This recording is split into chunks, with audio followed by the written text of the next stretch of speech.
I first got interested in drones in 2015 while I was browsing YouTube and saw the magnificent pictures that they took.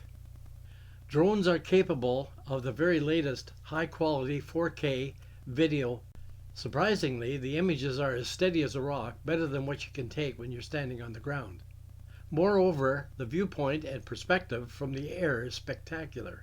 I was immediately attracted to this new hobby. It combined my interest in photography and radio remote control. I watched a lot of tutorials and videos on YouTube. I ordered my first drone online from Unique in Japan. The flying experience was not all that different from when my brother and I built and flew model airplanes in the 1970s. There is another episode in these memoirs specifically about model airplanes and boats. Most all of my flights were done from Lagoon City and the surrounding area. There's a lot of pretty scenery on the waterway, especially from the air. My first flight was from Lagoon City's North Beach.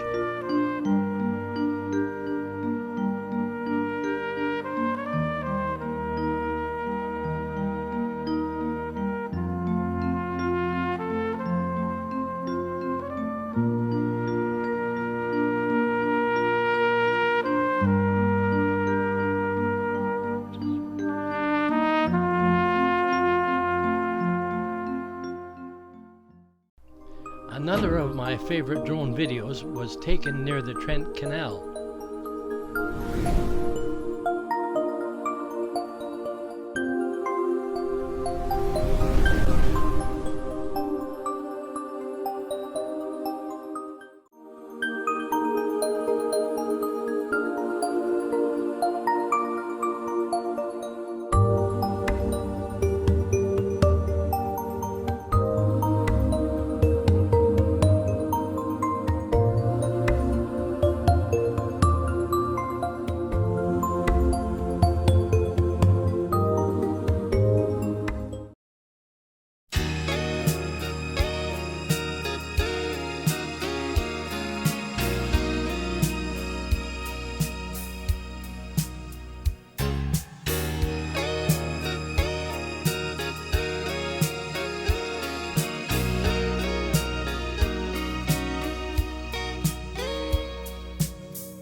My last flight in Ontario was from my boat. I thought it might be fun to fly the drone while I was driving the boat, thinking how interesting it would look when speeding along in the water. The drone has a go-home feature that will return it to where you started when you're about to run out of battery. The only trouble was, where I started was a different place than where I was. So when I pressed the button to go home, it went to where I started, but not to where I was.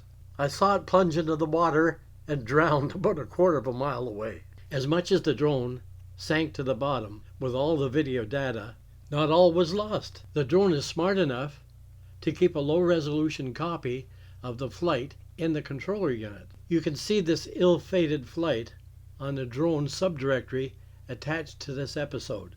I thought I might have more opportunity to get drone footage when I moved to Victoria, BC, but unfortunately there are two airports close by, making it necessary to go way out of town, and way out of town is mostly just trees. Then throw in some extra body wobbly, and it was harder for me to do. As a result, so far, I have flown over the Berwick retirement home and over Penny's house, and that's about the only two drone flights I've made in Victoria. Maybe later, with improved medication, I can do more.